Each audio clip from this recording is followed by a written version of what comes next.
Patriots Point Naval and Maritime Museum is located just across the harbor from historic Old Town Charleston, South Carolina in the southeast United States.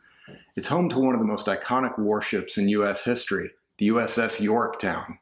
In this video, I'll take you through this legendary aircraft carrier, explore a bit of its storied past, and look at the spaces where the crew lived and worked during its decades at sea.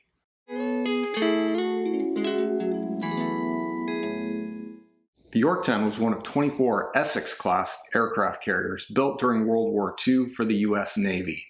It was named after the Battle of Yorktown, which occurred during the American Revolutionary War, as well as the prior aircraft carrier named Yorktown that was sunk by the Japanese fleet in the Battle of Midway. It was commissioned in 1943 and played a crucial role in the Pacific theater of World War II. After the war, it underwent modernization and served in various capacities, including roles in the Korean and Vietnam Wars. In its final mission in 1968, it was the recovery ship for the splashdown of the Apollo 8 spacecraft, which was the first to orbit the moon and whose crew snapped Earthrise, one of the most famous and influential photographs of all time. The ship was decommissioned in 1970, and 5 years later it arrived at the Patriots Point Naval and Maritime Museum in Mount Pleasant, South Carolina, where it's been preserved as a museum ship. When you go on board, you'll be in the cavernous hangar deck, which when the ship was active was the place that aircraft were stored and maintained. Besides an information desk, there's also a museum on this level dedicated to recipients of the Congressional Medal of Honor, a number of historic planes, artifacts, and displays from the ship's history. Once you've taken in all the exhibits, there's 4 tour routes of the ship that all begin from the hangar deck.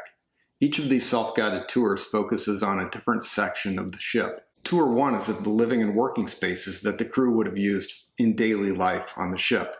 Berthing spaces where they slept, galleys where food was prepared, mess halls where the crew ate, dishwashing facilities, the ship's laundry, sick bay with medical and dental facilities, and also the torpedo workroom.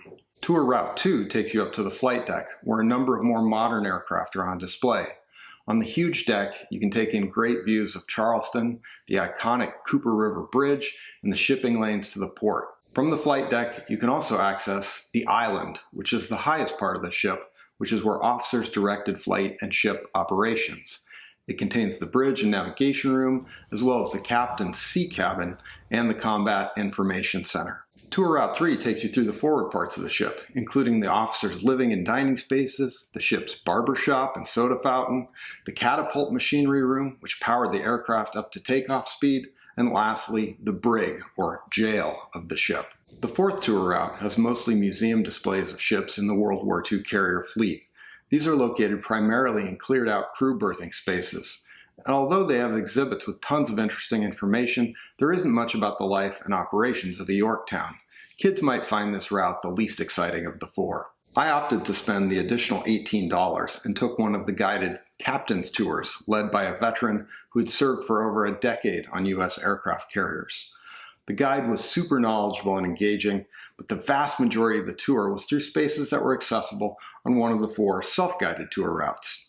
One bonus part of the captain's tour, though, was we were allowed to access the captain's private dining room and bedroom, which is not generally accessible to the public. Although I thought the hour-and-a-half-long tour was super interesting and well worth the additional cost, if you're looking to limit your expenses, it isn't a necessity to experience the ship, since you'll be able to see almost everything except for the captain's quarters on your own. I love going to museums like this. The history, engineering, and close-up experience visiting such a huge warship is an educational and memorable way to spend a few hours. If you're in Charleston, it's a unique and interesting visit for the whole family. The museum is open every day of the year, except for Thanksgiving, Christmas Eve, and Christmas Day. Although in this video I just focused on the Yorktown, keep in mind that the $30 admission price includes the Yorktown and a number of other attractions and museums on the site. Many of the ship's attractions are accessible via elevator. However, remember, it is a World War II era ship, so some portions are not accessible to those who cannot climb stairs. So if you're mobility impaired or have very young children, keep this in mind. Thanks for tuning in. If you found this useful, a like and subscribe is sincerely appreciated. Stay tuned for a bunch of new travel content coming soon from Globe Decker.